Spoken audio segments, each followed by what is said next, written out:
Hello, interwebs! I'm Eric, and welcome to TheLooneyTurtle, and welcome to the first collab comment response that I've ever done. So, here with me, to this side, I have to look at my camera in order to figure out where I'm pointing. There's Comic Sans, and we're going to be talking about our recent collab of the current history of Equestria. Hello. Hello, peoples of the internet. Oh, shoot. Don't want to have it playing in the Remember to, yeah, background. remember to mute the stream if you're gonna also Yes, otherwise it'll repeat exactly what I said already. or like several seconds delay because of reasons. Because of reasons. So, any comments that popped out to you that you want to start out with? I'm trying to actually get to the video so I can actually look at the comment section. Okay, I'm hurrying to the video too. Probably should have had that up before we started streaming. Yeah, probably, but I tried to get it. I at least got it on time ish. I'm like 5 minutes late. Oh boy, another pony history video. Fast actually talked to me about that. He didn't like the first episode, but he liked it more than he expected. Newest first, and then I'll scroll all the way to the bottom. Also, did you know that both these were featured in the nightly roundup? I did not know that now. Yeah, I Although sent it to him. I would like to discuss the people who made like Undertale jokes based on my name. Yes, Sans, are you ready to go cross through dimensions? Hey, for the record, I called myself Comic Sans before it was cool. I did it before it was cool. Uh, I'm not a hipster, but that skeleton stole my name. you're not a hipster, but you're totally a hipster. uh, Dan Tamons says hello, comic. Hi. Yeah.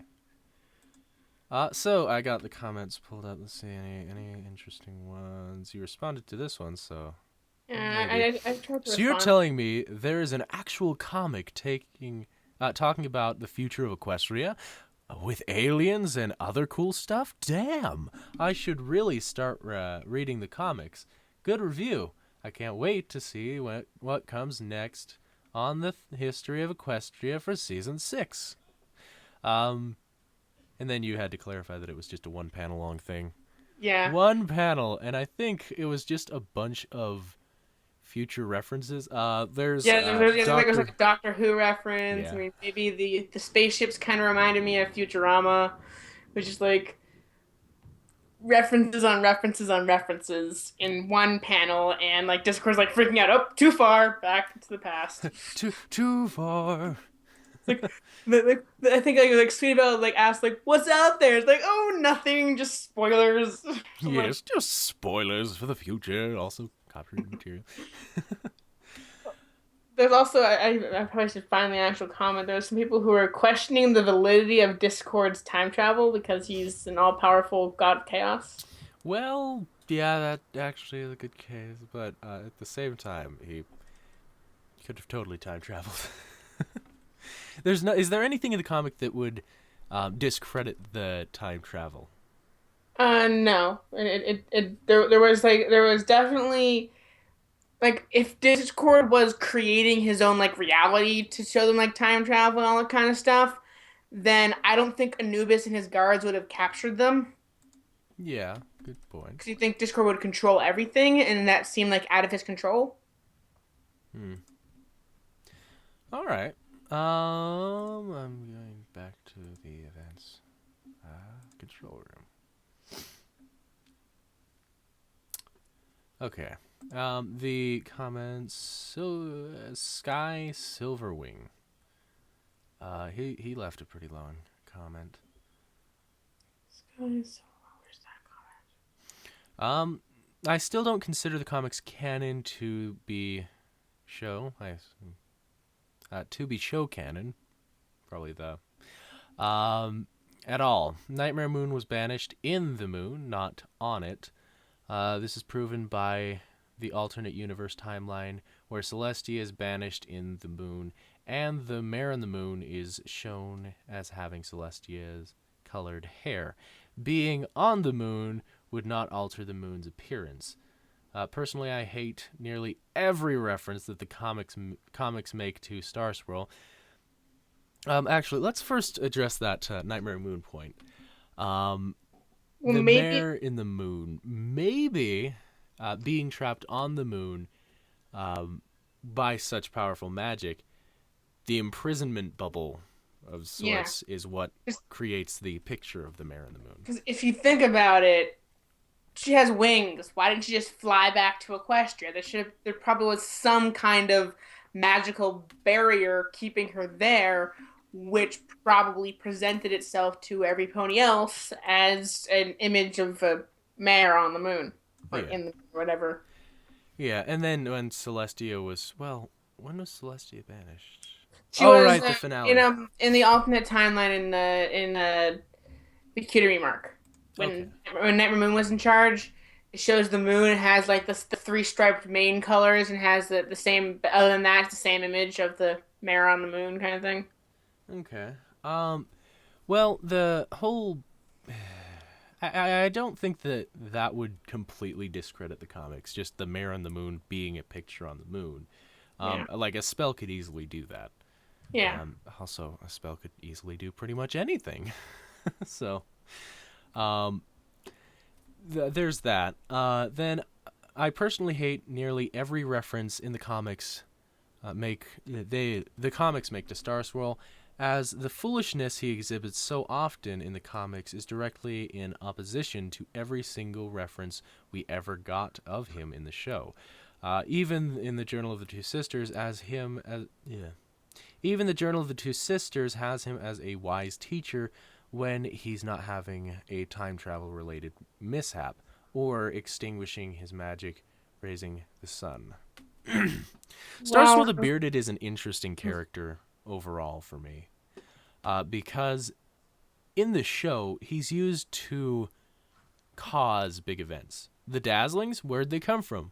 Why are they in the human world? Well, we know where they came from in the Star comics, but Swirl Star applied directly Swirl, to the plot hole. Star Swirl applied yeah, directly to the Star plot hole. yeah, Star Swirl is the reason that they're in the human world. Star Swirl was friends with Scorpan. Star Swirl was a very powerful magic user. Star Swirl, blah blah blah. Like they bring him up in order to explain things. Yeah. Uh, his representation um, in the dazzling fiendship, I will say it did kind of like ruin his character. Like, oh, he couldn't deal with it. Let's just throw it to some other universe. Let's have them deal with it. That's why I kind of made the joke, but like, it totally won't be a problem there, because it was a problem there. He sent magical creatures to a world without magic that somehow can still use magic because unexplained reasons. Um, through the power of green smoke or whatever. So like him just like throwing his problems to another universe was kind of like really. I thought Star Swirl was better than that. Like I can't deal with this right now. Let's get rid of it. On the other hand, in the Reflections arc, he was actually portrayed interesting, like a very eccentric kind of character in the Reflections arc. Um, and it's like that, going to the alternate reality and like which apparently has coffee and regular Equestria doesn't have coffee, and like there's a funny scene where he drinks coffee the first time, just like spits it out, or maybe that was Celestia that spits it out. I don't know, but so I mean, his portrayal in the Fiendship, in the Dazzling Fiendship, was not my favorite portrayal of Star Swirl in the comics. But as far as the comics portrayal of Star Swirl, he is a bit more eccentric than maybe the Journal of the Two Sisters portrayed him, and less serious than the show portrays him. But a history book isn't going to show someone being like this goofball when a flashback, which is more or less supposedly it's just someone remembering an event, they're going to remember the goofball wizard with the crazy outfit on. Mm-hmm. I'm actually gonna modify the scene real quick. You're Kind of seeing weird. I'm all of watching my the stream. It's effects. kind of weird to see my face like move with no sound because I have it kind of muted. But it's like Okay, sorry. Yeah. So I was just slightly modifying the scene on the stream. Maybe a little higher. So past analysis comment saying, "Oh boy, another pony history video" was sarcasm. I couldn't tell if it was or not. Yeah, he's being sarcastic. The history of Equestria is a bit of a clusterfuck because there's so many things Yeah, that the writers aren't really trying to piece together. I It's more think for reference material. Like I a think the New Egypt, we just wanted an Equestrian Egypt. That's a very clear. That's what they were doing. Yeah, I'm pretty sure that the comics try a bit harder. Like the comics have actually tried to connect plot points that the show failed to address. Like the Nightmare Rarity arc is sort of explaining how Luna goes from her season one portrayal to her Luna Eclipse portrayal, like her character designs, explaining why her character design changed. Even though I personally don't like the Nightmare Rarity arc and any arc that references it, such as the Celestia Fiendship, no, not Celestia Fiendship, such as the Nightmare Moon Fiendship and the Celestia Micro series that all, in my opinion, reference the Nightmare Forces, aka the Nyx. I don't like any of that part, and I actually don't consider that canon, but because we had to essentially consider everything in the comics canon for the video to work, we had to put those in the timeline, even if I personally don't like that explanation Mm-hmm. for events. Like, especially because Do Princesses Dream of Magic Sheep is essentially the show's version of the Nightmare Rarity arc, with the exception of Rarity not becoming a nightmare. It was the Tantabus or whatever. The show did some things better than the arc, and the arc did some things better than the show. But I don't know. I mean, I didn't like that arc. I don't like the nightmare creatures being like a cop out for Luna's actions, but the comics tried to explain it and such. Mm. And then the last part of Sky Silverwing's comment is I found this comment, but I can't find it. yeah. Sorry. Well, I've displayed it on the stream now. I moved us up. Further, Fall of Sunset Shimmer breaks itself on the material it was supposed to be supporting. If Sunset before Twilight got her cutie mark, oh, if Sunset left before Twilight got her cutie mark and immediately went to break up the Humane Five, an event happening after the freshman fair, then by the time Twilight was an adult, generally considered to be 8 to 10 years. I'm losing my Yeah, place. there definitely is some continuity issues. Like we said in the video, where there's some issues with our timeline due to the comics validity and some plot holes that mainly exist in the art. Like Andy Price probably was just drawing a scene. Like, wouldn't it be cool to have a young Twilight Cadence and Shining Armor in the background here? Wasn't necessarily thinking of the timeline, but it kind of causes confusion because also in the first Equestria Girls movie, when Twilight is in the principal's office for the first time, you see those three pictures of Sunset slowly aging to what she looks like in the movie. Yeah, well, if But we go in the according comics, she to goes. Sorry, in the comics, she goes to the portal and immediately looks like her Equestria Girl self. So yeah, there is that discrepancy. That maybe they should have drawn her being younger when she came through the portal. That's Andy Price's fault, I guess. And the second comic in I think it was the 2013 annual, it never said it was directly following her entering the human world. It was just another prequel comic to Equestria Girls.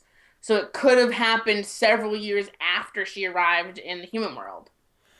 Or the yeah. human world and the Equestria Girls world could have time dilation discrepancies. Like, There has oh, to be, because in the show itself, well, okay, the movies themselves, Starlight has to have been there for at least 3 years, and at most, well, we only know her college, like, well, no, not college, high school career, because we see the 3 pictures of her winning every year. Well, did we see 3 pictures or 2? I think it was three. Her progression into being like just an evil mastermind, like slowly getting eviler and eviler in each picture. It was kind of cheesy. So Crystal Prep seems actually like a middle school, maybe a high school, where I think there's well, Crystal Prep was like a private school, and Canterlot High was like the public school, and which is weird because private schools and public schools aren't usually rivals. yeah, usually not. But like in that time, there has to be dilation between Equestria and the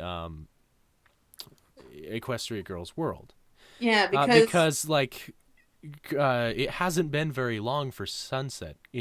For years wise, it hasn't been many years. Yet Twilight has been Celestia's student for years, learning yeah. about magic. Also, like all of season four happened between the first Equestria Girls and the second Equestria Girls, and it seems like only like a few weeks, if not a few months, passed in the Equestria Girls universe versus the My Little Pony universe that probably had several months or half a year happen. I don't know. The first three seasons of My Little Pony was 1 year.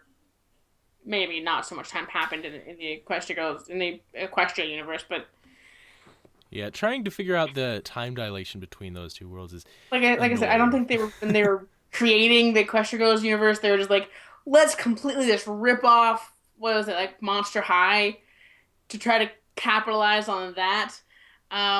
And they weren't really caring about the continuity because the show was intended for a younger audience and not for an older audience that overanalyzes everything. Well, the older audience that overanalyzes everything is here, though, so why not cater to them a little bit? But I understand the argument of, oh, it's the target audience is the Yeah, million I dollars. it's a cop out argument. It's like, oh, it's excusable. It was meant for kids, or that's not a good argument, but it is an argument nonetheless. They never like Lauren Faust never necessarily intended for there to be the Brony fandom. She's just good at crafting a show that happened to garner a adult audience. I Yeah. mean, Powerpuff Girls, which was worked on by Lauren Faust, even though it was made by her husband, I think, also had an adult fan base that no one freaked out about apparently. Um, but I mean, it's a good show, and good doesn't have a demographic. Hmm. At And least, then there's this other commenter that brought up a really good point, Morpheus ZX. He pointed out that during a large portion of when we were talking about the comics, Luna could have been banished. Like, we don't mention her for a pretty good period of time. And well, the because events that we covered, we didn't see Luna. There wasn't an explanation of where Luna was. well, And actually, while editing the video, I noticed that that was kind of a thing that we could address. And I that was going is, to put a note in, but I didn't. I mean, yeah, we go because like the way because for the most part when it came to the order of things in the comics, you kind of just relied on how I thought it went. You didn't really like because you didn't read the comics, right? Yeah, I You didn't only know really the read events as well as you, so yeah, I you was only really looking. read the panels that I showed you via screen sharing if I was confused about something. Yeah. Um, so I mean, basically it was just like my interpretation of the events. He just went with pretty much. He didn't really contest anything, saying that maybe that should be in this order. But according to the show, Luna was at least around for Discord, uh, for at least Discord and Sombra, possibly Tyrek as well. So I mean, yes, there at any point in our in the past we could have had Luna being banished, but I think the best location for it to happen was where we put it, slightly after Sombra. Okay. And then let me see if there are any other comments that are popping up. Again, most of our placement of the timeline stuff is kind of tentative since it could change because the comics are B canon. I hate admitting that. I like to think the comics and the show are completely canon, but the show will never draw from the comics, but the comics will draw from the show. Yeah. I noticed this. Well, actually, I think the comics are I think the show is drawing from the comics a little bit because when Star Sword, well, no, Sombra, it started with an S, so I was close. You were Um, close. Sombra, in the Fiendship, doesn't have a cutie mark because he's an Umbrum, right? Yes. Well, In we didn't know he was an Umbrum, but yeah. Yeah, in the season finale, we actually saw his flank, and Yes. he does not have a cutie mark. Though it never said he was an Umbrum, It but never said, but I think that that's kind of like it's a nice correlation that can be drawn between them. Maybe there was inspiration there, maybe there wasn't. I mean, the comic writers do actually talk with the show writers to get the most correct information into the comics.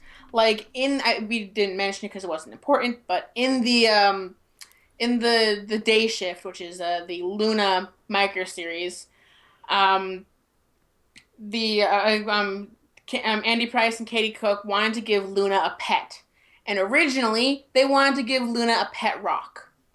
They talked to Megan McCarthy, like, "Hey, can we give Luna a pet rock?" And Megan McCarthy goes, "Can't do a pet rock. I have a plan for a pet rock." That's I mod. have a plan. Essentially, that was because that was before Mod Pie, and Mod Pie's pet is a rock. Yes, good old rock.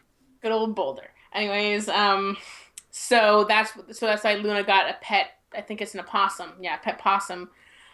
Because but they talked with the show staff, like, can we give Luna a pet? If so, can it be this? And they said, no, it probably should be something else because we have plans for that.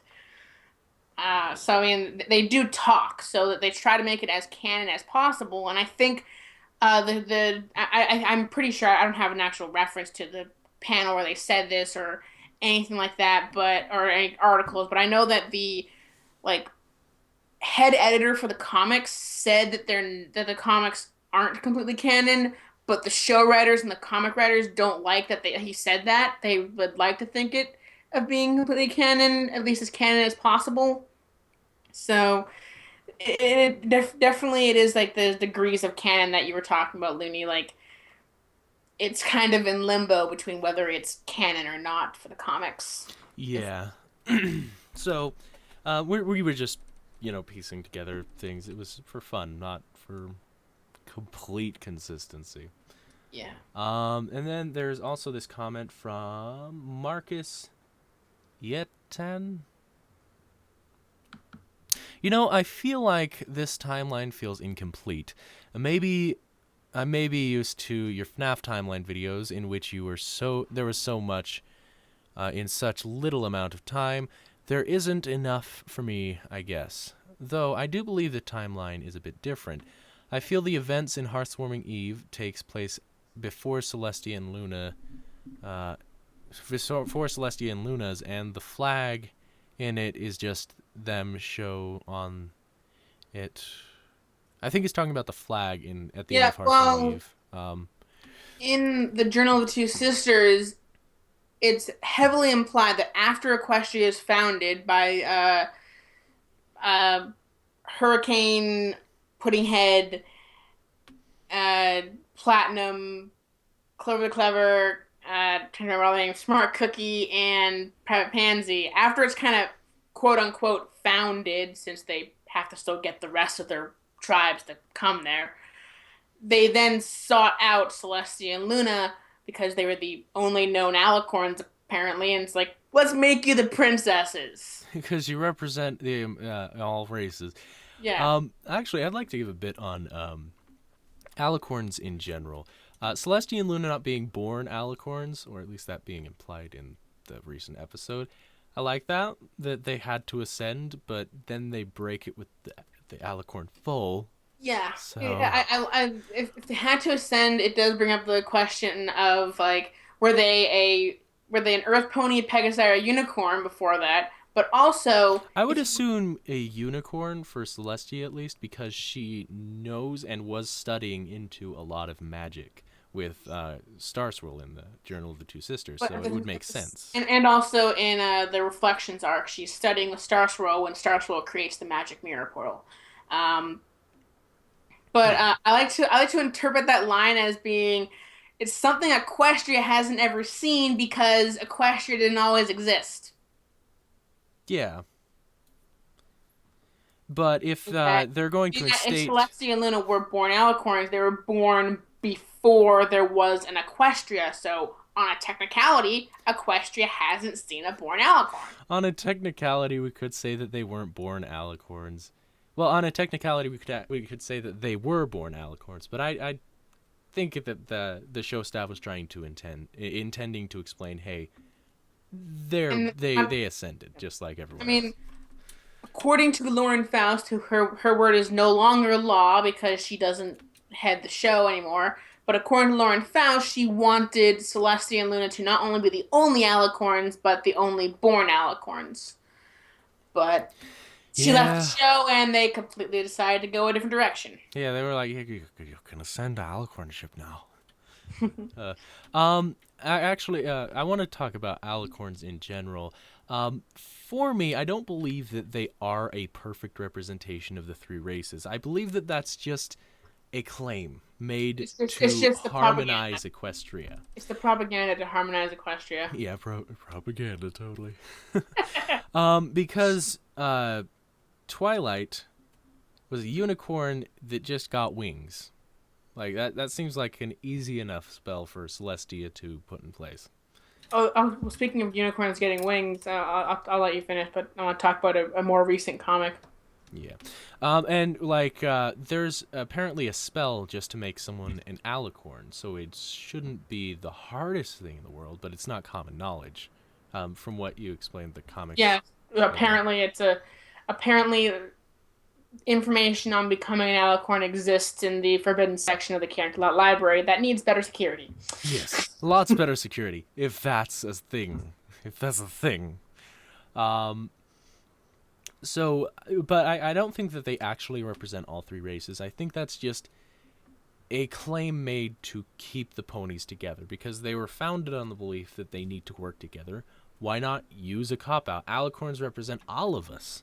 Well, how do they represent Earth ponies? They have Earth pony strength. Yeah, that's what they have, and as well as horns of the unicorn and wings of a blah blah blah. I like to believe that the Earth ponies are a vanilla kind of pony. You Like, said that in the vanilla versions of Unicorn and Pegasi. yeah, yeah. Did I say Just that in the video? plain, regular, ordinary. Yeah, they're plain regular. I like So, that viewpoint on it, but I have no doubt that they intend it to be a literal connection rather yeah, than a symbolic connection. equality. Um, in I forget the issue number, but in one of the more recent Friends for actually let me look this up. In one of the more recent Friends Forever, it's a Twilight and Rainbow Dash Friends Forever. It has one of the darkest plots I've seen in the comics since the Reflections arc, actually. Rainbow Dash wakes up one day without her wings. They were supposedly magically, surgically removed by three unicorns who want to use it to create a potion to cause themselves to grow wings and become what Twilight refers to as pseudo-alicorns or pseudocorns. So apparently there is for sort of forbidden magic that can take Pegasi wings and give it to a unicorn. Someone actually just commented in the live chat saying It was Friends Forever number like 25 that I'm talking about, but like yeah. it was a pretty dark comic. They remove Rainbow Dash's wings. But it does if the comics are considered canon, it does show that a unicorn can sort of artificially gain Pegasi wings and pseudo alicorn become an alicorn kind of thing. Yeah. Pseudo I actually want to address this sort of comment that was become an just brought up. Right now we have 6 alicorns: Celestia, Luna, Cadence, Twilight, Flurry Heart, and Sunset Shimmer. I can accept. Is Sunset an alicorn? That's what why I brought this up. So it could be argued that she is an alicorn because of a short that we saw where she. Have you seen the Equestria Girl shorts? I feel like there's like a random dead pixel. I don't know if it's on my screen or There's a mouse on your screen. oh, why is there a mouse on my screen? Well, because whenever I go over Skype, you're right there. Okay, yeah, because there's like a white dot. Like, It's what? right on your nose. I have Let's see. Sorry, I got I'll distracted fix by that real quick. that. I got distracted by that. Like, dude, they're me trying to wipe something off my camera. It's just. Please just get that. But it could be argued that yeah, what's her name? Because she Sun became a substitute element of magic during the Third Equestria games or Third Equestria Girls movie. range. Oh shoot! I broke everything. So we can't have nice things. We can't have nice things. I'm gonna fix this. I'll fix it, guys. Just you wait. You can. We'll have our small comic pack. There we go. Eh. Okay. Well, anyways, Now he'll just have a mouse on his nose at all times. okay. Follows you around. Okay. But what were we talking about? The Talking about sunset shimmer being an alicorn. Get distracted. It could be argued that she is because in one of the shorts she grew wings, like it showed. and wings. also in the end of the Third Equestria Girls, when she's reforming Human World Twilight back to her senses or whatever, when she absorbs the magic of the other remain Humane Five, she gains a horn and wings. So I mean, maybe she ascended right then and there, or not. But Yeah, it could be argued either way. I personally don't think that she is. Not yet, at least. yeah. Like, she's got to go back to Equestria, have the whole ceremony and all that stuff. So, yeah, that's my bit, but you can think what you want. There's a comment on the first part of the video and first part of the collab, which I guess we at some Well, point. actually, I wasn't quite done addressing Marcus Eaton's comment. Sorry, we can go back to that then. Yeah. We'll get to that one in a minute, though. What is it about? It was about like it's just a quick thing like I think it was Morpheus ZX. It was about how he thought that Discord should have happened first and kind of take care of the antagonists in like a domino effect kind of thing, like one and the other, like so like I don't know. I only have one of his comments, and it's the one about where was Princess Luna. Is it on the second part? Or wait, am I on the second I'm on the first part. It's Oh, I'm in the second part. My bad. no wonder Uh, I couldn't find any of these comments. yeah, I'm on the second comment section. My bad. I'll have to fix that. Well, we'll go over the first one in a minute. This is the last comment, actually. Okay. Um, let's see. He goes on to talk about Discord. The two sisters move to Equestria, in which they try to stop Discord for a while, and also think Discord took rule over them in a few years, which may have seemed eternal. Wait, where am I? Discord. The two sisters move to Equestria. Shortly after that, Sombra and Tyrek happens, probably. Tyrek first, then finally Nightmare Moon's events. Do you think that would work? Wait. I also think Discord took rule over them in a few years, which may have seemed eternal. The two sisters move to Equestria, in which they have to stop Discord for S while. Probably meant a while. And then they find the Tree of Harmony and stoning Discord. Shortly after that, Sombra. So, rather than them finding it in the Journal of the Two Sisters before Discord reigned, maybe they find it after. But I think that kind of breaks the timeline. Like, Well, it'd make more sense for them to know where the Tree of Harmony is and then defeat Discord and then, like, incorporate the elements into the, what's it called? I feel like Castle of the Two Pony Sisters. I feel like the using the elements of harmony was kind of a last resort. Yeah. I feel like there's a whole bunch of other attempts to stop Discord, like through other like diplomatic means, like asking him to please stop, maybe physically fighting him and losing. I feel like it wasn't like they just like, up Discord's here. Let's get the elements of harmony. It was like a last resort kind of thing. Mm-hmm. Like they tried other stuff and failed. So they knew about the elements of harmony, but they weren't going to just use them. They wanted to try to Yeah, resolve things save your fast. trump card for last. Yes. uh, let's see. Going through the comments of the first video. Anyone's pop out to you? There's this. And the first, okay. In the First part. first one, in the first two, it's like, Doing this backwards just for the fun. because you accidentally were in the wrong video. Well, though technically, since it was originally planned to be one long video, it doesn't really matter what order we do them in. None of this Well, I makes guess. sense. Someone said none of this makes Well, sense. a lot of the questions that were asked in the second part of the video could easily have been questions asked in the first part. It's just when the person decided to ask the question, really. Yeah. Um, let's see.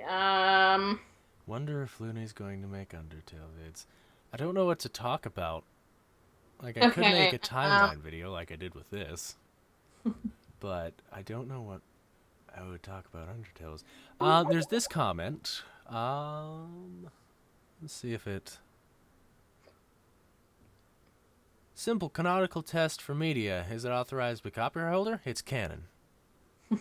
The issue is that there are multiple universes in one canon. Like, if a copyright holder says, hey, DC has 5 different canons, well, there are 5 different canons. If they say this is all one universe, well, it's all one universe. The trouble with the comics and My Little Pony is that they haven't really made a distinction between them. They may be the same universe, they may not be, but they contradict each other at times. The best way to explain it is with the example of Pokemon. There's at least, I believe, 4 different universes in Pokemon.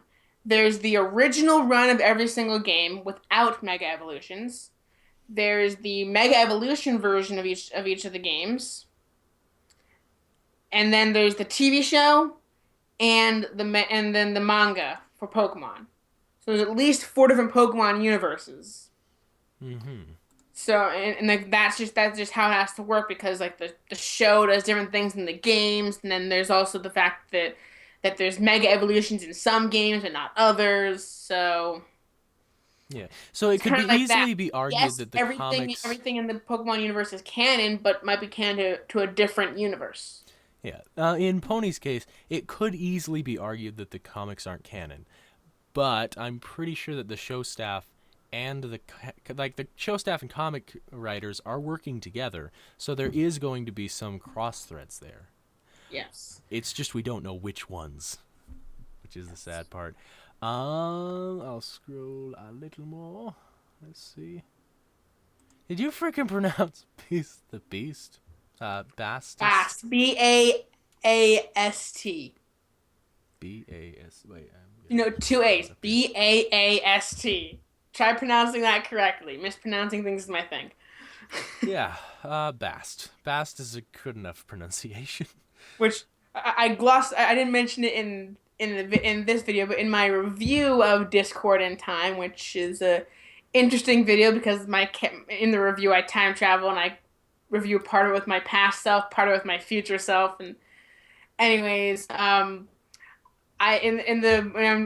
do mention that like there is like the allusion to some sort of relationship, like romantic relationship between Discord and Bass that just like is weird.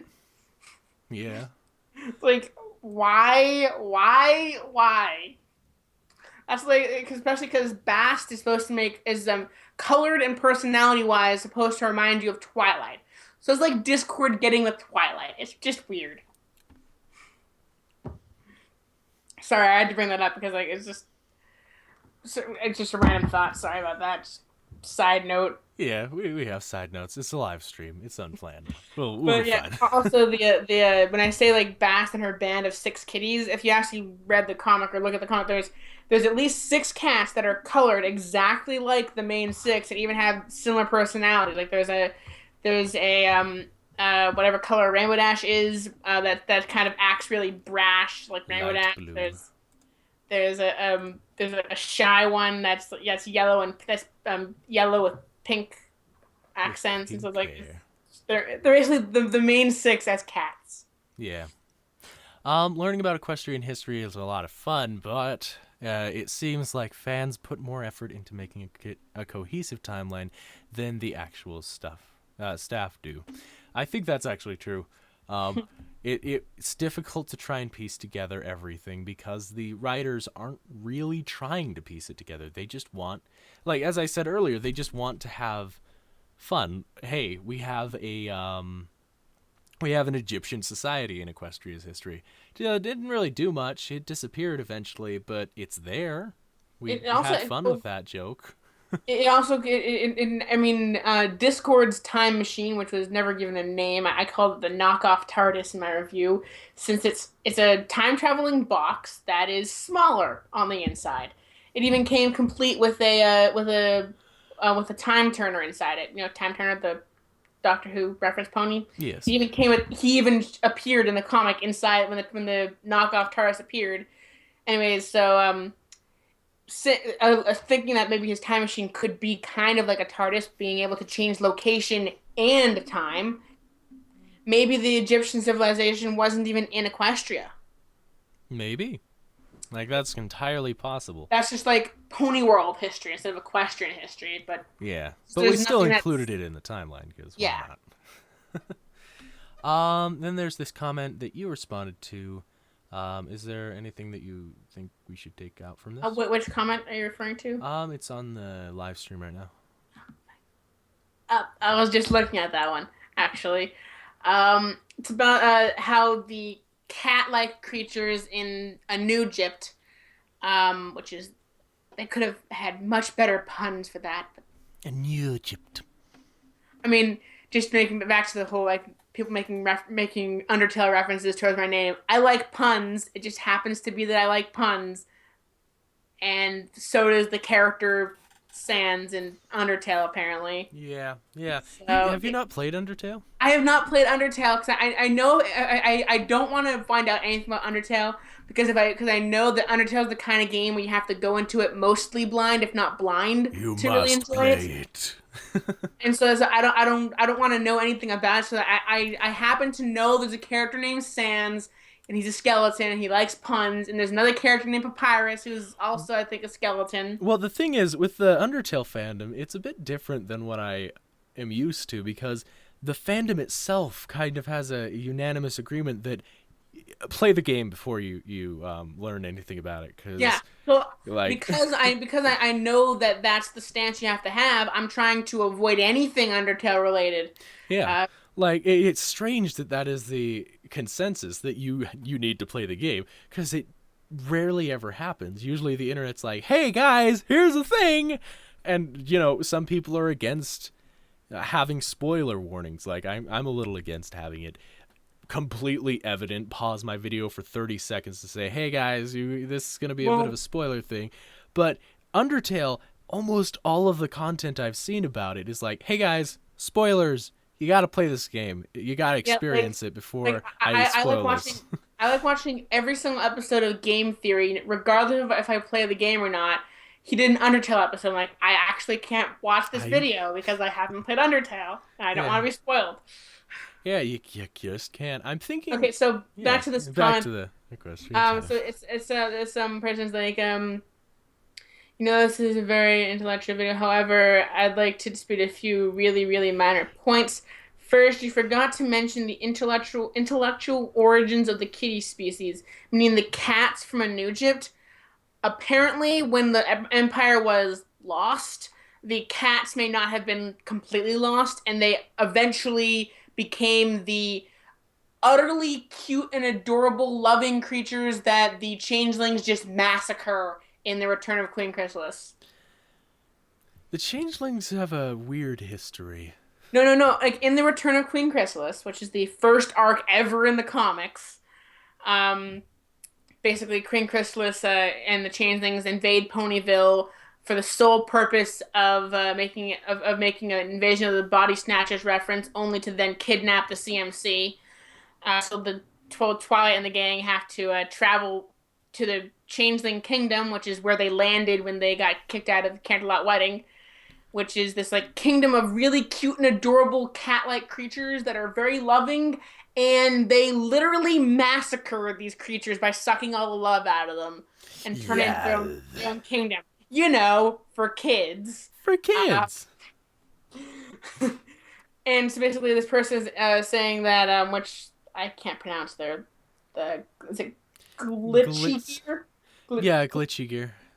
Um, they're basically saying making a connection to the Egyptian cat creatures and these really adorable cat creatures that are completely massacred by the changelings.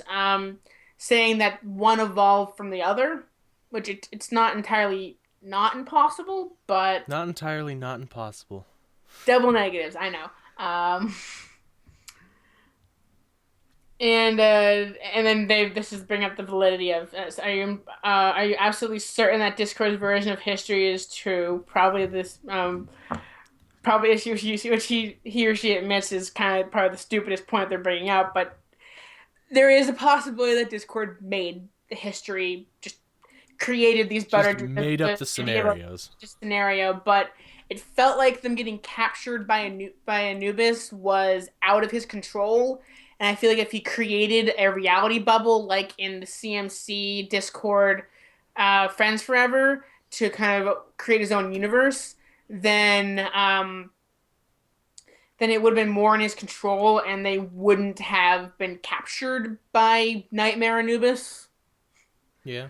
Which the only reason why I mentioned that Anubis may have had a similar disposition to Nightmare Moon is because when they're walking into the pyramid for the first time, there's like a hieroglyphics showing Anubis, and I think it was like Sweetie Belle is like, "Is that Nightmare Moon?"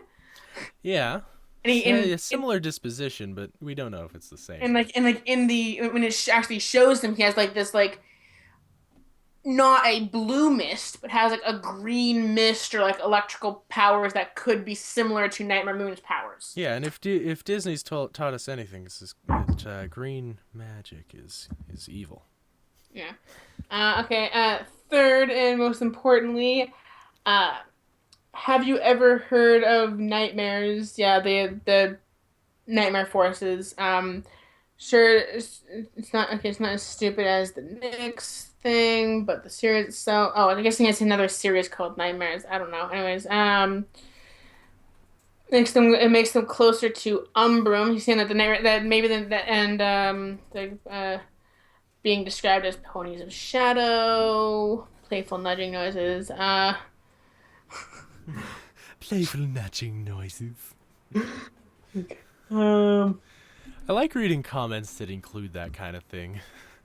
no, basically it's saying that the nightmare forces, the Umbrum, the Castle of the Two Pony Sisters, Pony of Shadows, quote unquote, and the Shadow in Bloom and Gloom.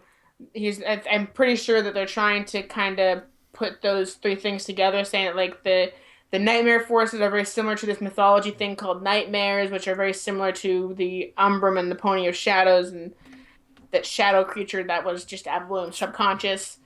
I think they're just trying to make a theory out of stuff, which I mean, it's an interesting theory that maybe the Umbrum are somehow related to the nightmare to the power that made Nightmare Moon who she is. It's possible. Maybe the dark magic that makes Umbrum also made the Nyx the Nightmare Forces, Yeah. which also be the and would actually make sense with the way that the Nyx are sort of portrayed as like beings of like smoke and shadow when they're in their nightmare forces form. So maybe the Pony of Shadows, quote unquote, could have been mentioned in Castlemania could have been the Nyx. Want to throw things out there. Yeah. Also, the comics are B Cannon Looney is annoying, and how dare you collab with someone I don't sub to? I don't know if they're talking to me or Looney. How dare I collab? Are you questioning my authority? Uh, um. Okay, in all seriousness, I really okay, I really do mean those first 3 points. Don't get the wrong idea. It's a massive, wonderful project, and I'm so glad someone is doing it Yay, someone appreciates the work we put into making a solid timeline between the comics and the show and the Journal of the Two Sisters. I was surprised at the length of this video. Like, Yeah. the reason it's 2 parts is because I got halfway there and I was like, shoot, I planned on releasing this today, so I cut it right where I was and I released that. I just had a few comments, and people all too often take them as strong. I didn't take it as negative. It was some interesting points to argue. Yeah. In fact, I even responded to this comment saying that the kitty species in New Egypt is not the same species that Chrysalis massacred since they were lost, but then it is possible that because the person gave a real life example that even though the Mayan civilization is a lost civilization, there's still people with Mayan DNA. So it is possible that those massacred cute creatures that were descendants of the New Egypt kitties. Yeah. And then they responded again. Did they bring anything else Uh, up that we should look into? wow, they have some long comments. Okay. Okay. Like Um, 4 paragraphs. the Maya are a lost civilization, and there are plenty of people with Mayan bloodlines, at least down in South Florida. Going by series logic, if they were talking about the cat species, okay, I already talked about that. That's their explanation for why they think the one cat species related to the other one, and I guess I'll give them that much. Maybe they are descendants. Um, because it's a tough issue. One I hate trying to tackle from years of experience. I know that, well, it's not ever truly canon, even if the show decides to pull from it. Look at the recent debacle with the Star Wars Expanded Universe. The new movie pulled heavily from everything they decided wasn't canon and actually included several characters seen only in obscure pieces of non-canon material, making that material that's still non-canon actually be, well, somewhat canon. I guess seeing as how entire essential parts of the canon backstory can't possibly be canon anymore, oddly iffy, like I said. Okay, I think like because I know that that's kind of how like the comics are B canon, and how even if the show draws from the comics, they will never officially be canon. Is an interesting plot, is an interesting viewpoint. I still view the comics as being completely canon, even if I know in the back of my mind they're B canon. I believe that they're canon until proven otherwise. Like, it Pretty gives much, some nice pretty ideas for the world of pretty much. Equestria that would never, like, some of the time they explore things that will never be explored in the show. So you Yeah. can be safe in the knowledge that, hey, this is a thing, but the show won't confirm nor deny it. Yeah. Well, I know that in an example of like things being suddenly canon, from a pseudo canon perspective is one of the GM Barrow books, I think. But like I think it was like Pinkie Pie planning some sort of party for something. I don't know the name of it, but I think in the episode Main Attraction, which I think may have been written by GM Barrow, I don't know. Then she makes like Pinkie Pie, like they make reference to that novel that originally was sort of like C or D canon, that's now completely canon with Pinkie Pie's party planning abilities being referenced in that book or something. I don't know. All I know is that there's like one line that references one of the chapter books that suddenly makes that chapter book canon, even though it wasn't considered completely canon beforehand. So it happens. Things become canon and not canon all the time. Like in other shows, for example, like Ben 10, the first live action Ben 10 movie has been deemed like an alternate universe from the animated series, and like the newer like Alien Force Ultimatrix stuff made an animated movie that was originally not canon. So like canon is very confusing when it comes to popular TV shows. I have no clue where I'm going with this. Uh, the next comment I've got pulled Well, up. there's still two more Where was? paragraphs that I haven't even gone over, but let's just move Yeah, on to the yeah, their next. comment is long, and yeah, they have stuff. They have some pretty good points, and you can go to the video and read the comment yourself and such, I guess. And respond to them. Let them know your thoughts. Also, do you plan on responding to them later as well? Or Um, no, I think I said all I wanted to say in my first response. Maybe I'll respond to them again, but I don't know. I think I responded to them sort of here live on the stream. As annoying as my voice can get with this long descriptions I was rambling on about. yeah. And then there's that comment I believe you were trying to bring up earlier. You already respond to Morpheus ZX? No, Wait a second. I thought we'd tackle Discord first, and their first use in the elements of harmony soon enough to feed the other antagonists like the stack of dominoes. I did not respond to that one. Okay.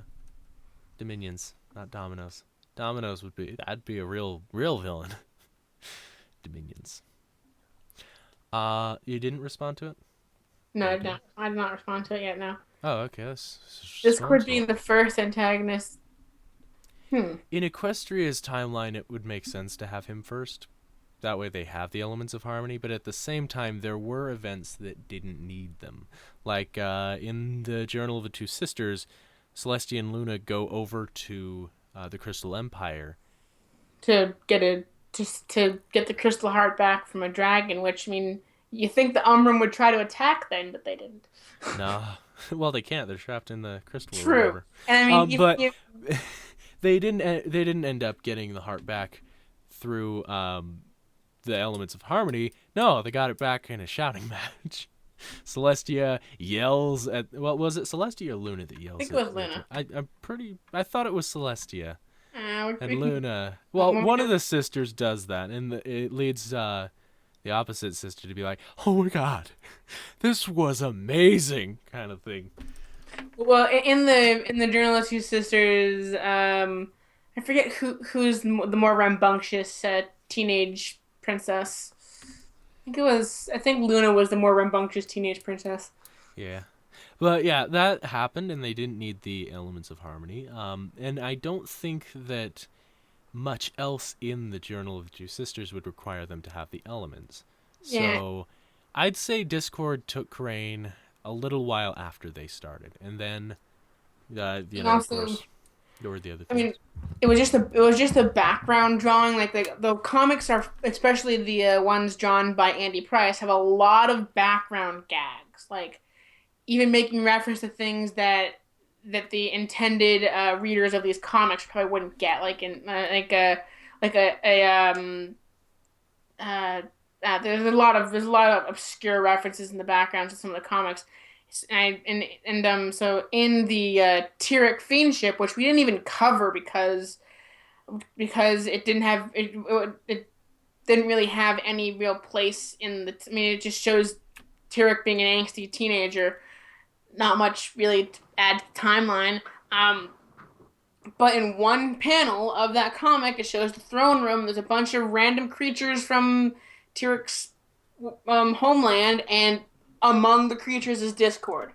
I mean, that either he comes from that world, from that land, even though that is never said in the show, which could kind of explain how Discord and Tyrek kind of knew each other in the season finale that included Tyrek. But like it was just like a possibility. Like that's how Discord found out about Equestria. He happened to overhear Tyrek talking about it. Maybe. I'm pretty. Yeah, like, that seems like a reasonable explanation. But it makes me wonder why he took. He could have immediately gone after Tyrek. Like, Scorpan comes Maybe back, Discord's like, oh, this sounds like an interesting land, goes over and takes over. yeah.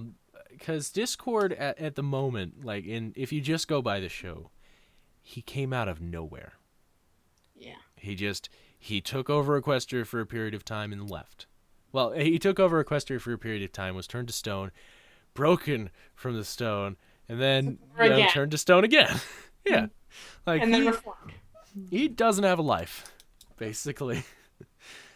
So having that as an explanation, whether or not it's canon or not, it's nice to have an idea of maybe he came from another land that wasn't on the table before.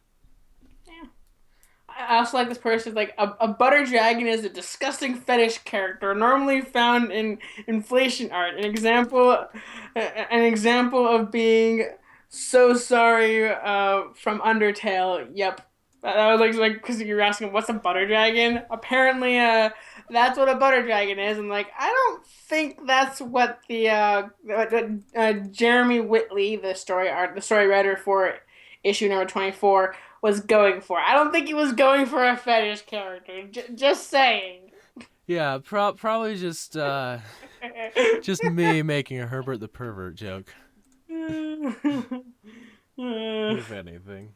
Which I mean, I watch Family Guy, so I should have got that joke, but it just made more sense that my OC would not get the reference. I guess I don't know. Yeah, that works. So at this point, what do you think we should do? I think we've responded to all of the main comments in the video. Let me see. There's one more that I want to point out. No. There's a lot of comments asking where part two is. Oh yeah, part two. Part two is out now. I still didn't link it in the description, but there's a card. Cards work on all platforms. You just gotta click the eye. It's usually found like right there, somewhere up here. You gotta hover over the video, and then it'll be there. This video doesn't have any cards, so it won't be. Just look for the exclamation point on all of the videos. I actually went back to all of my videos to make sure that those were on there. Use cards, because they're cross-platform compatible. Oh, he's reading the chat. We're discussing the original Love Princess and such. I just have it on screen. So there was one thing that I wanted to bring up. What happened to the changelings in the comics? Because I at the moment I'm not quite informed on what is going on with them. Okay, in the Return of Queen Chrysalis, which is the first arc ever in the comics, the changelings invade Ponyville to kidnap the CMC because they want to lure Twilight and friends to their new kingdom. Yes, I In can see time that for now. Sekerdak's comet or some I can't pronounce things. I jokingly call it Secretary's comet. Um, to fly to a comet that flies over Equestria and enhances all magic in the area. So Chrysalis originally wanted to use that to just essentially kill Twilight, for kids. Meanwhile, in Canterlot, giant cockatrices are attacking. Anyways, And Canterlot on the first. Well, I want to see this. What page is it on? it's a wait, I have the comic in my hand right now. do you okay? It's the 2-page long bonus comic at the end that explains why Spike and Celestia took so long. Okay.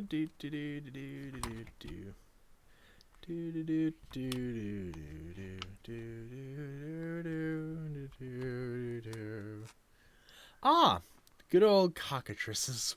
Giant magically enhanced cockatrices attacking Canterlot and Spike and Celestia. I like how Celestia is like, she's like, yeah. Well, I'll get it. Hold on, I just gotta move my camera.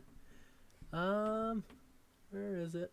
I like how Celestia in this panel is like trapped, being held by a cockatrice, and she's just like, oh my god, another frickin' Monday.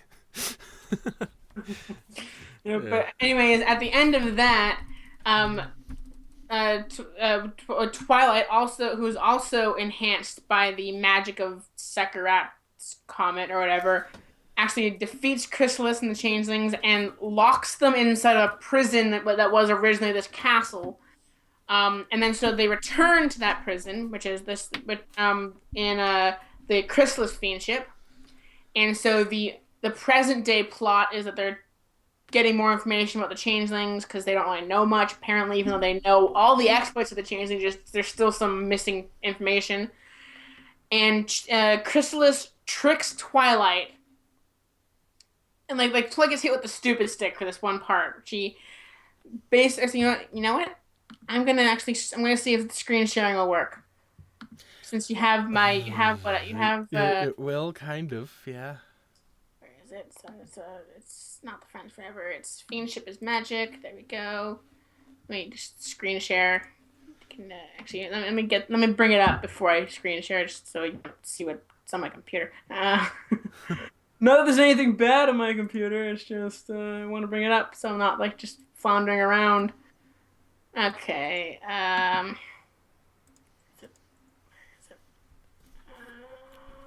Just find it first. Okay, so now I gotta go to Skype and I gotta go to the call, which apparently I'm not in for some. I'm not on that window for some reason. Okay, For some reason. share screen. Okay, so basically, if I manage to bring this full screen, breaking. Okay, is it working? Oh, Morpheus ZX is actually in the chat right now. I should have noticed that. Is it working? Yeah. So basically, Chrysalis and Twilight are like talking, and like Chrysalis wants to know the origin of the changelings, and so like she wants the book that Twilight has that has all the information or something like that, I think. Or no, wants the new Daring Do book. There we go, which Rainbow Dash happens to have with her. Tries to fit it through the food deposit hole in the prison. It doesn't fit, so they decide to actually open the door and go That inside. was a mistake. Turns out Chrysalis, the Chrysalis they were talking to the entire time was actually one of the other changelings disguised as Chrysalis. And so Chrysalis attacks Twilight, and then after it shows the origin of the changeling with very little dialogue except for Star Swirl the Beard saying something. It shows them escaping, and Well, okay, sorry, I should have been more focused with my question. What happened last to the changelings? Like the most recent event for them? that wait, what do you mean? Like where have the changelings left off in the comics? Right here, escaping from their prison, and Oh, okay. Like they didn't go anywhere else or change oh anything? wait, I'm sorry. Actually, there actually is the changelings do actually return. Hold on. Where is it? Friendship is magic. Return of the Crystal Empire. Siege of the Crystal Empire. Let me just. I hope screen share is still working. So basically, we have a Siege of the Crystal Empire where a mysterious pony, cough, Radiant Hope, cough, is collecting various villains such as Flim and Flam, apparently Iron Will, even though he's more of a minor antagonist, Lightning Dust, and also the Changelings. And so they help siege the Crystal Empire to bring back Sombra. But Okay. they But but the changelings they didn't really make a big the changelings impact, actually did they? once Sombra is reformed, and I go to the next comic in the series to continue. Uh, when um when when Chrysalis finds out that it's backstory. Okay, when Chrysalis finds out that Sombra's back, she actually kind of runs away.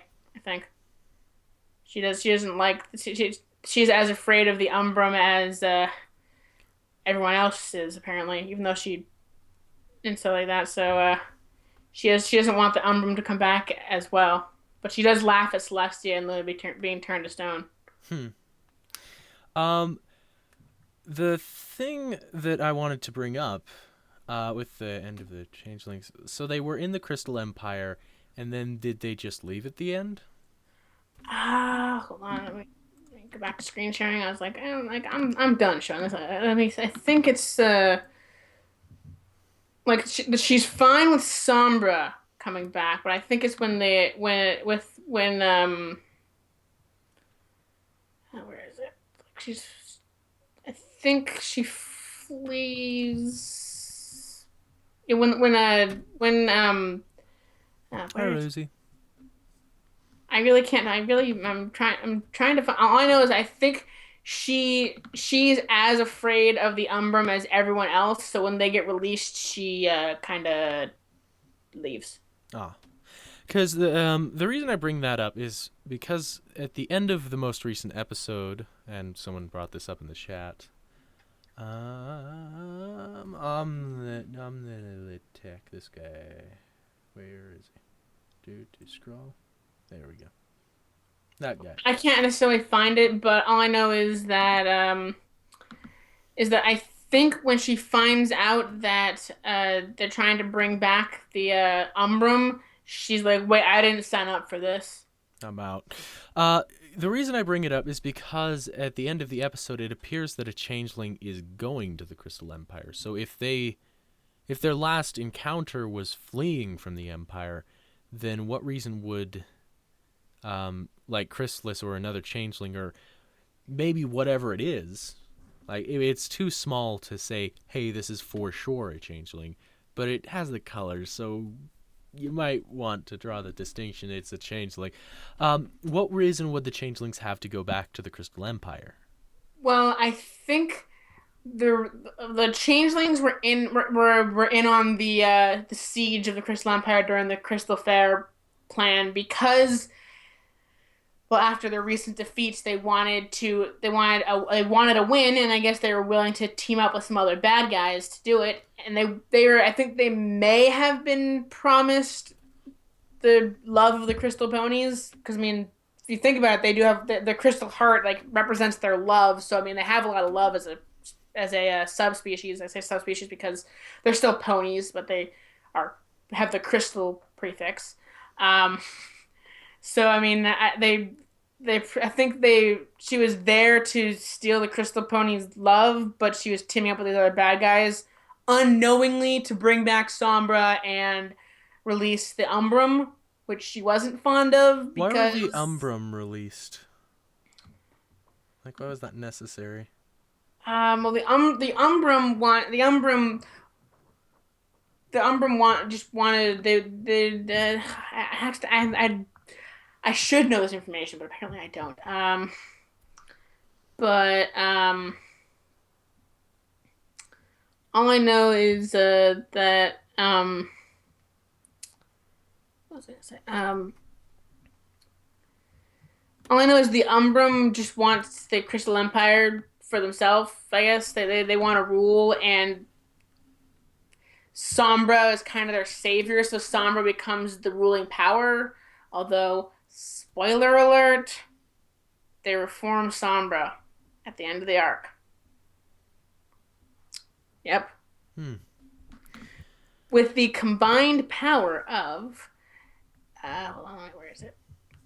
With the combined power of where's the freaking thing? Okay, with the combined power of Celestia, Luna, Cadence, Twilight, and the super healing powers of Radiant Hope, they managed to turn Sombra into essentially his alternate Equestria good counterpart, which in a weird way kind of concludes the plot that was started with Reflections. Because spoiler alert again, at the end of Reflections, the good King Sombra from the other alternate reality is turned evil in order to save that reality's Celestia and Luna from being evil.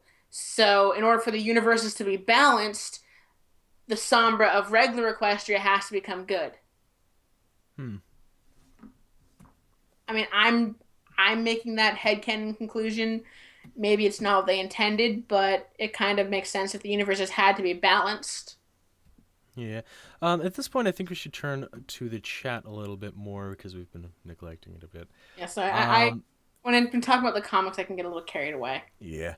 Is there anything that you guys Understatement of the are century. wondering down there that we should talk about in more detail? It's like I can get carried away talking about the comics. Understatement of the century. Understatement. Okay, I'll wait for that then. There's apparently a lag, a really long lag. Pardon me, but wasn't the origins of the changelings hundreds of years ago during the time of Luna's banishment? Um, hmm. The mostly dialogue-less sections of the fiendship that show the origin of the changelings. It never says exactly when it is, and also the siege of Trot, which is when Celestia actually intervenes with the changelings, giving them their Swiss cheese look. Um, Luna isn't present for that, but maybe Luna wasn't needed for that. So, I mean, both sisters don't have to show up to every single conflict. So, it's possible Celestia stepped in, like, and while Luna's back in Canterlot or the Castle of the Two Sisters, being the leader of Equestria in Celestia's absence. So, I mean, it's possible that, yes, the Siege of Trot could have happened after Luna's banishment, but it also could have happened before. Hmm. There's also a question about Princess Miyamori Cadenza's connection to the original Love Princess. What was the original Love Princess's name? I forget. Princess Amore. Princess Princess Amore. Amore, who was actually a unicorn and not a alicorn. She is turned to stone by Sombra after he steals the crystal heart, and shattered. Although apparently she's not dead. If they find all the pieces of her stone self, put it back together, and revive it, she can come back to life. In fact, It was that's that's what the Radiant Hope and the newly reformed King Sombra are going to do following the siege of the Crystal Empire. They're going to travel across Equestria, finding every single piece of Amore to put it back together. yeah. But the question was more referring to the connection between Amore and Cadence, like those two characters, like. It's never explicitly said, but it actually but because it also does make sense because Cadence was originally a Pegasus, according to one of the chapter books. So, and if the original Moray was a unicorn and Cadence was originally a Pegasus, I'm not entirely sure how they could be related, but maybe they share some common ancestry. That's all I got. I don't know. Amore and the Master Emerald of Fim. I don't get the reference. Hi, Emerald. Emerald. Yeah, I don't Is either. is it like a video game reference? The Master Emerald? I'm bad at references, I Wait, guess. I think it's I think it's a Sonic thing.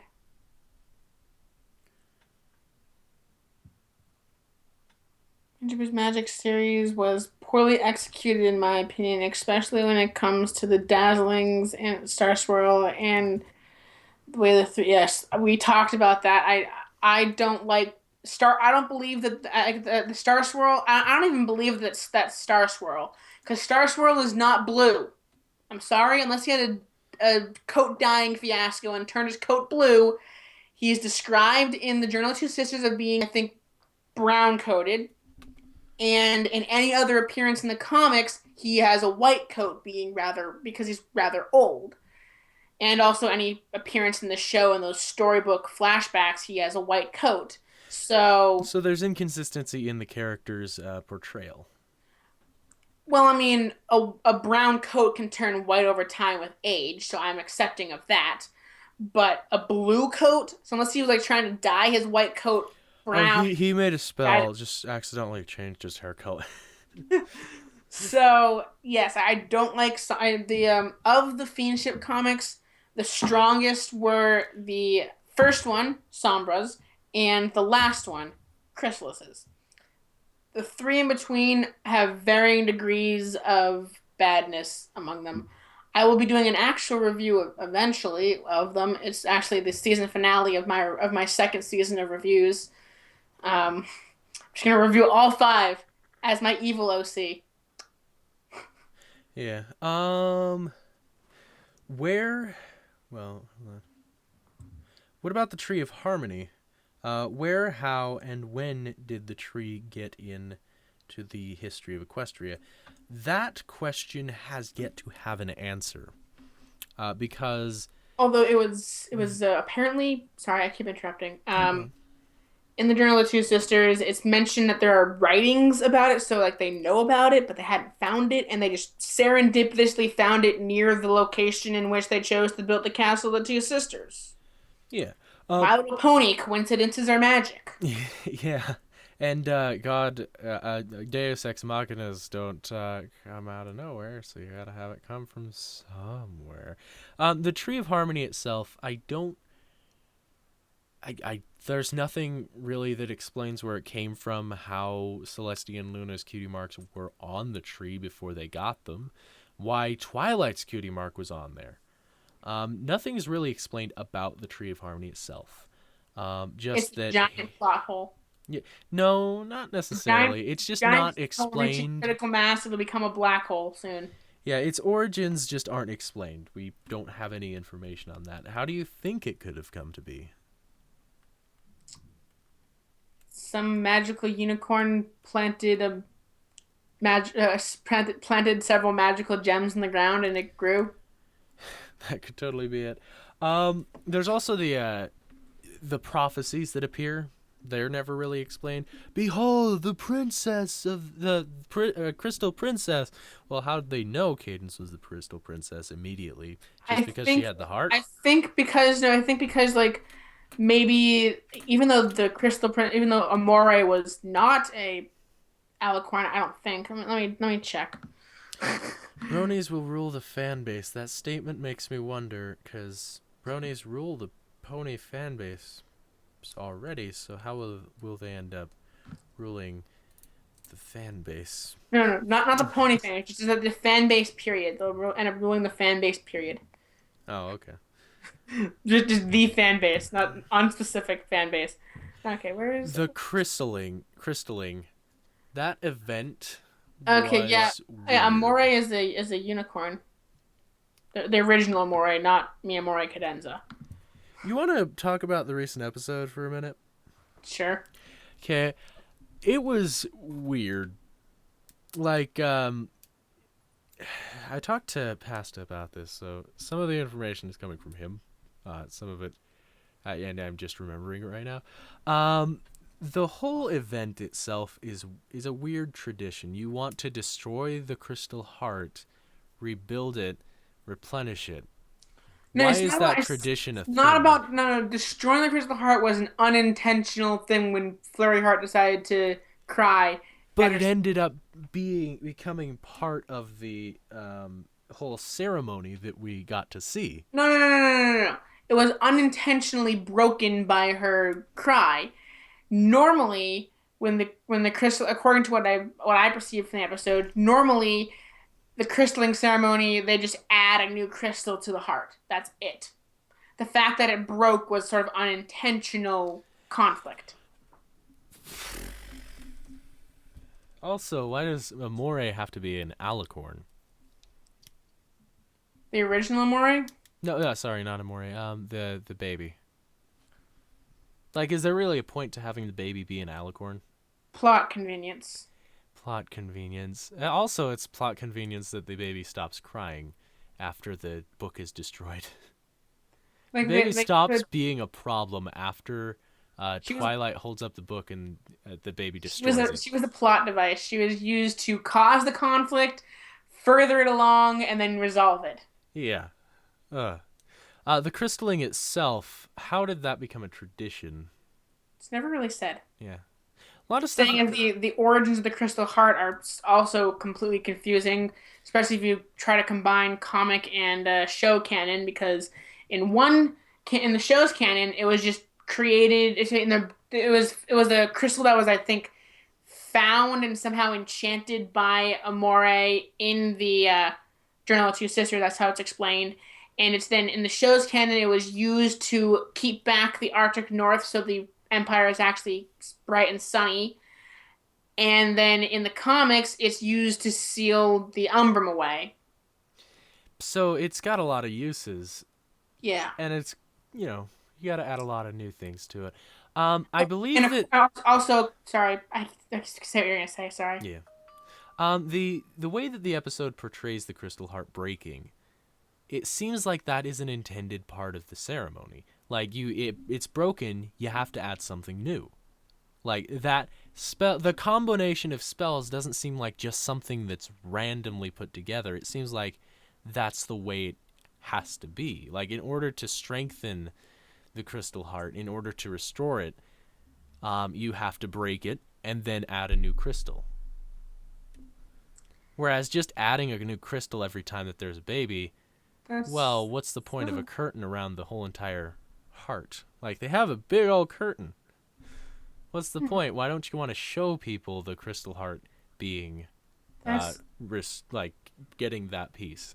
that's a good point. I don't know. So, I'm under the impression that breaking the heart has to be a part of the ceremony, but at the same time, couldn't we have had a unicorn baby do that? Yeah. And I think that the Actually, whole Amore being an alicorn is going to change you mean how Flurry? the characters see You mean Flurry? You alicorns. mean Flurry Heart? Yeah, Flurry. Um, I just think that that's going to change how they treat alicorns in the future because this is the first, from what we understand, alicorn that was born. Yeah. Also, another power of the Crystal Heart imbued upon it by the comics is the ability to show one's possible destiny when you look into it. Yeah. I was saving the majority of the Sombra Fiendship's plot for when I actually review it, but at some point, a young Sombra and Radiant Hope look into the heart. Radiant sees herself as a princess, and Sombra sees himself as the evil dictator he will become, and he's afraid of it at first because Sombra wasn't always bad, apparently. Yeah, he's afraid of it, but eventually accepts it because it's fate, and I don't No, like that. well, it was sort of a predestination versus self-determination sort of thing.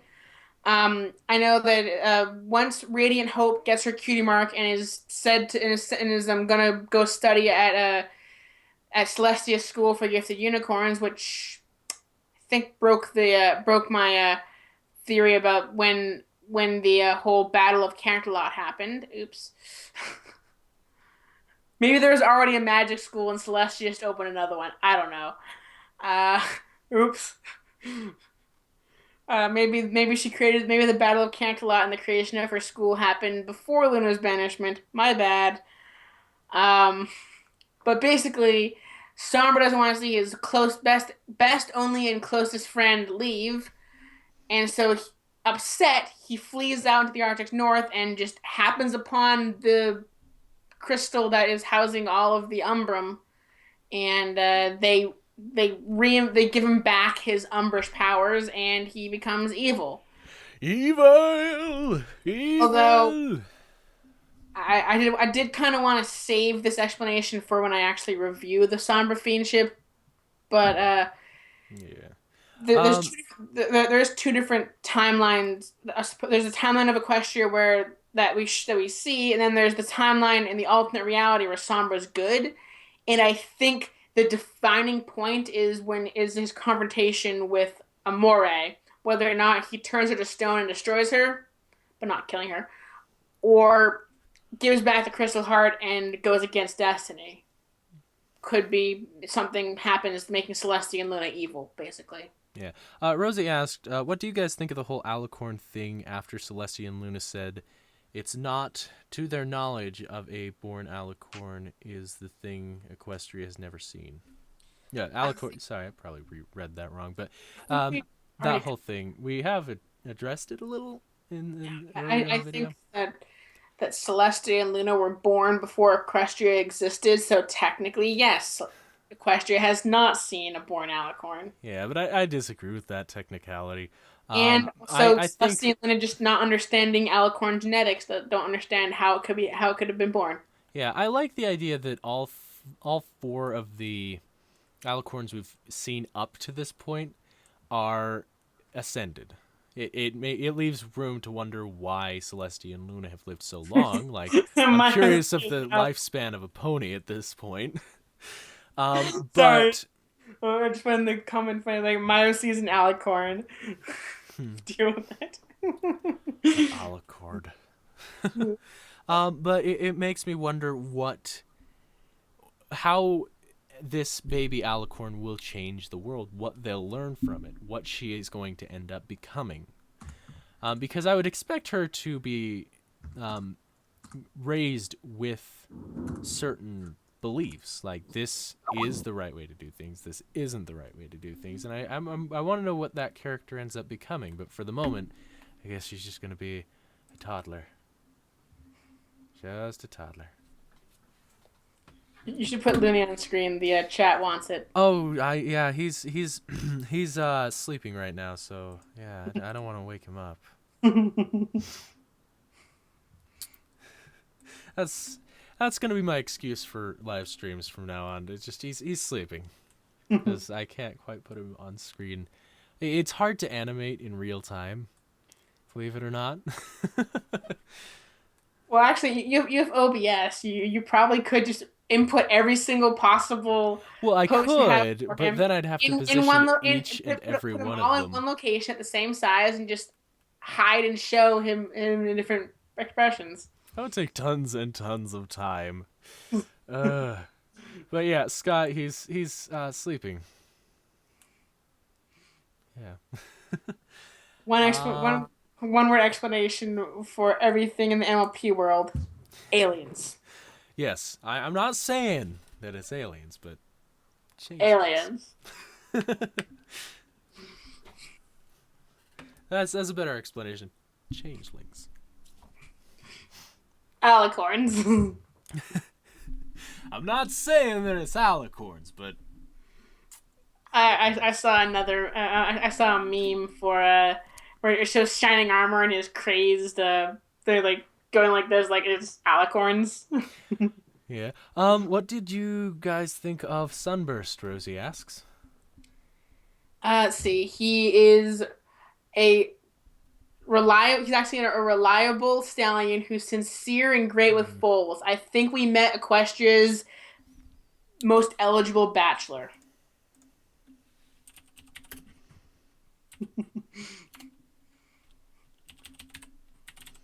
Yes. Sunburst is Equestria's most eligible bachelor, but I totally shipped him with Starlight Glimmer, so he's taken, in my mind. Let's see if this sends. Okay, that's how you can send a link in the main chat. No, I think since you're the it's your channel and you're the host. Well, try to send something similar to that message, but put a space after .com, because that's what EQG bot did, and it might work here as well. Okay, well, all I know is that daily, not Looney, as you specifically being the host of the live stream, you can actually post a link without the space. Yeah, Anybody I don't have any else? filters set up for a live stream chat though. No. It's just a thing that I figured out from my live stream podcast. As the owner of the channel who's hosting the live stream, you can post links in the chat, but the audience cannot. It's weird. Yeah, actually, they did it. No, it doesn't work. Look on the live stream, like right now there is a. But I think if you posted a link. What I'm encouraging people to do is a way to get around that system. Like it won't spam, Okay. It won't mark you as spam if you put a space after .com or before .com. Because I think because someone just sent a link, and I'm going to go to it. If you specifically post a link, like without the space, Looney, it'll actually show up hyperlinked in the chat. No, mine's not hyperlinked. If you don't, because you put the space. If you didn't put the space. So that should be an easy way to send messages like this. This is a great example. Over here, he put a Someone's space. asking. I want to see Looney because he's awesome. Scott, he's sleeping. He needs his beauty sleep. Yes, he needs to sleep and rest his voice, because he was at the cafe all night. Because even though he's no longer the over turtle, he still. Oh no! Like story wise, he still runs the cafe itself, but like for the Skype chat, he doesn't. Like I imagine the canon of the Rift and the Rift chat separate, because even when Fallen was in charge, Looney was still in Let's charge not of the cafe. let's not talk about that. Yeah, blah blah blah. Continuity. Yeah, it's a lot less complicated compared to your continuity. Hey, hey. Oh, I'm just saying. speaking of my continuity, the our collab technically hasn't been working to my continuity yet because I was so behind in my actual reviews that my character has to go on vacation to Canter Creek and come back before I can connect the continuity of our collab. Scott, I'll let him know when he wakes up. Gravity Falls equals Illuminati confirmed. I think we're starting to divert for fun stuff. When did you first draw Looney? Well, the first version I made of him, I didn't really draw. Didn't you make it? Wasn't it? Isn't he based on a clay sculpture of a turtle you have? No, the clay sculpture is based off of a drawing that I made. Ah. Oh, sorry, no. This isn't clay. This is something, I don't know what it's made of. It's shiny, nice and shiny. That's what Looney's based on. Anytime you show Looney in the real world, it's the turtle sculpture. Yeah, I first drew Looney when like 5 months before I showcased his what design. I need to showcase this somehow. You know the version of Looney that is like a very clean. He doesn't have a blue eye. The original version of Looney. Yeah, the black. He has a regular black colored eye, well, colored pupil. The one that you used the one that was like a different color green and Yeah, all, that one. like that version. I drew that a couple months before I made it into the channel mascot version, because I wanted an actual Looney to use, and I made a puppet and all that stuff. But I drew it first, and I have hundreds of drawings right now that I could probably. Your mouse is on the Skype screen again. Okay, that's that. God, you're moving your nose. It's got to be right there, right there. Okay, that's how you solve a problem. You put it on someone's nose. Anyways, TheLooneyTurtle joined Tank. I mean, I guess I'll answer the question. When did I first draw Looney? Well, I only drew Looney as a slipper. So when did I first draw my OC? I've never drawn my OC. I have an OC artist. I can't draw to save my life. Have you drawn Looney in any other way other than the slipper? I can. The only thing I can make is slippers. Speaking of slippers, I currently have commissions open for those OC slippers. You guys wanna? Neat. I was tempted to use that slipper in a picture, just make one where I'm wearing them and holding Looney, but then I realized my photoshopping skills aren't very good. Yeah, I actually, because I want to try to get to BronyCon, I actually, even though I'm not the best of artists, I can make pretty good looking slippers, and so I open commissions for those slippers. Yeah. Minimum like $5 for your basic slipper. If it's a little more like accessory or crazy mane style, then it's like $7. And if it's non-pony OC, it's a lot more. Yeah. Sorry to just like throw out my commissioning thing. Yeah. Just wanted to throw it out there. Just throw it out there. Shameless promotion. No, I'm not ashamed about it. Oh yeah. That's why it's shameless. Ah. Yeah. I actually got that phrase from the Co-optional podcast. I really like their videos. I wonder if the Looney the Turtle can watch the Disney movie of Zootopia, and what are his thoughts on this movie? There were no reptiles or birds in that movie. Yeah, Looney, from what I remember, he told me a while ago, he thought it was a little racist. Yeah, there are no reptiles or birds. At least they use the term mammal more often than animal. But yeah. Yeah. Why dem ads? Apparently there's ads. They're seeing ads and they want to know why. Because reasons. Ah, No, shoot. Scott. He's Do I Scott. have... Looney is sleeping. Yes, Lonia's sleeping. Shoot. He was working the graveyard shift at the Rift Cafe last night. I know why there's ads. Ooh. Ooh. Something moved. My bad. Why are there ads? Just freaking out. Something rubbed my leg. It was my headphone. There are ads because I enabled it. I'll disable that now. Save changes. So you might have to refresh the page in order to prevent that from happening. Read this, Looney. Cool, I did it. The Gaming Pineapple. Coda. Maybe that's what the predators eat in Zootopia. They don't eat turtles. I wouldn't allow it. Because copyrighted. Cam Ghost Pony at DeviantArt.com. Not Cam Ghost, Comic Sans Pony. Yeah.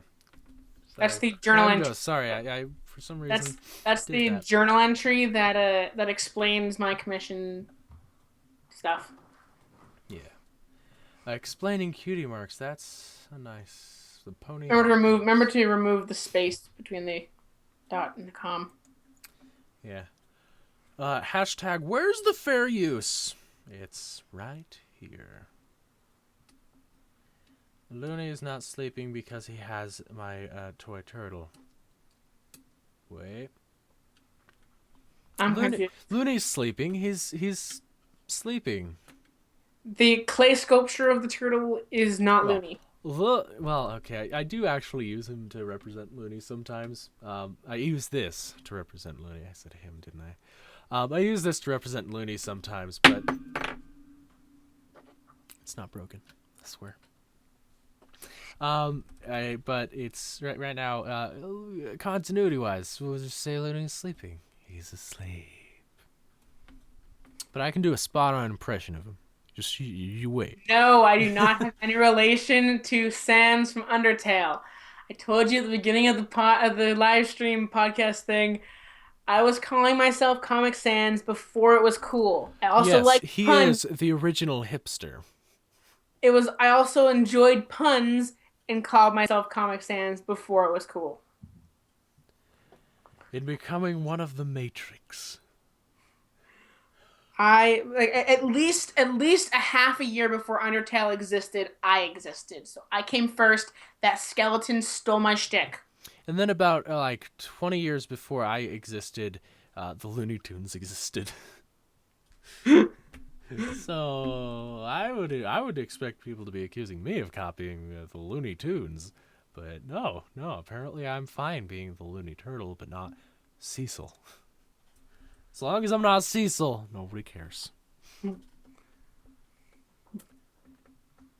Greetings, Senpai. How are you? And who is your friend over there? That is Comic Sans. That's the Looney Turtle. That is Comic Sans. This is Eric, I was the voice joking. of every I was video. talking to Looney, not me. That's the Looney Turtle. Hi, Galaxy Cat, though. It's great to see you. Looney stole my toy turtle, and I might get my penguin OC and have him get it back. Have fun. Just like all of the lore in a minute. Have fun. Do I at least like the game? I haven't played it, and I'm pointing in the wrong direction. Sorry, I was the previous thing we were talking about, and I'm looking at the stream. Well, we've kind of covered all that we need to. I have not played the game yet. I do plan on it eventually, so I'm trying to avoid any possible hints at what happens in the game. All I know is that there's a skeleton named Sans who likes puns, and a skeleton named Papyrus. Yes. And we also know that you're going to be playing it Wednesday, right? What? You're going to be playing it Wednesday on a big old live stream, right? No, I didn't say that, no. I did, now it's true, right? No, it's not, because I don't have the money to buy the game. I also don't have the time because of my work schedule. I work on Wednesday. Oh, I'm sure you could get it through other means. No. Yeah. That reminds me, I need to read If I do end Steam. up playing Undertale, it'll probably be um part of one of my Bits and Pieces podcasts. It'll probably be the second segment of a Bits and Pieces podcast for a couple weeks. I'll just play a bit of Undertale, and the other co-host and I will just comment on what I'm doing. I have a podcast that I do occasionally. It's called Bits and Pieces. Yes, he talks. He occasionally talks about bits and pieces. Well, it covers the comics. It covers other stuff. It's bits and pieces of stuff. Yeah. So, is there anything? Any other burning questions? Any other burning questions about the history of Equestria? If not, then I actually have to go pretty soon. Do a couple things, school related, and maybe Fun. go to the DLD. Yeah, get my license. DLD? Yeah, driver's license division. Isn't DMV Division of Motor Vehicles? Well, I got to go to the driver's license division in order to get my driver's license. So, yeah, believe it or not, I have not Okay, had a apparently license. Scott is challenging Looney to a fight in Minecraft. I don't know. Sorry. Not right now. Maybe later. I should do more random streams and actually upload them rather than the. Every time I do a random stream, like I did one last night, I delete it because copyrighted material. I should actually try to do one. I saw that doesn't I get saw the Muppet deleted. movies. I haven't seen the Muppets TV show. Why would Star Swirl lose to the Sirens? Did he lack the magic of friendship? Maybe. Probably. I am not the great well, I am great, but I'm not the Undertale great comic sans. I am the great and powerful comic sans. I'm the unicorn known as comics. Actually, technically, my OC's full name is Comic Q Sanzabard. Q Sanzabard. The Q stands for nothing. It's just a random letter in the middle of his name. Pretty much every character in my review has a longer name that they don't go by, except for Cool Man Stan. I have the PC edition, not the Pocket edition, sadly. Are you watching the chat? Huh? You watching the chat? Yeah. Okay, I could tell. Go on, Muffle. Scott, I can't. Dank memes. Dank memes. I'm the Great Papyrus. Well, I'm not the great Comic Sans because I'm not from Undertale. I'm from a My Little Pony slightly alternate AU that has more futuristic technology and the Rift. You are the pony guy, though. Like, that works. You're the Pony Sans. Where did the changelings come from? Well, we explained that in the second part. Yeah, a rotten acorn was rejected by a squirrel. It fell into some sort of magical bog, devoured the skull of a unicorn and a bunch of flies, and grew into a tree that was burst open by Star Swirl accidentally. And Hi, Mr. Apple Gaming. Just yeah. You explained that whole thing in the video, and we have comic pieces to go along with it to show you, hey, this is a thing. And then they got their Swiss cheese look by battling with Celestia. Being in a volcano. No. When they got banished to the volcano, somehow the fight blew holes in them, and that's how they permanently stayed. They didn't heal apparently. Oh. It's weird that they have that though. Eric Yeah. Senpai, do you remember me from a few streams ago? Previews jam. Notice him, senpai. Notice I him. think I do remember you. There's a lot of people I've seen in these streams. Senpai. Also, Senpai my name does not contain a C. Although, yeah, at least you didn't make as big of a mistake as the guy at Wendy's.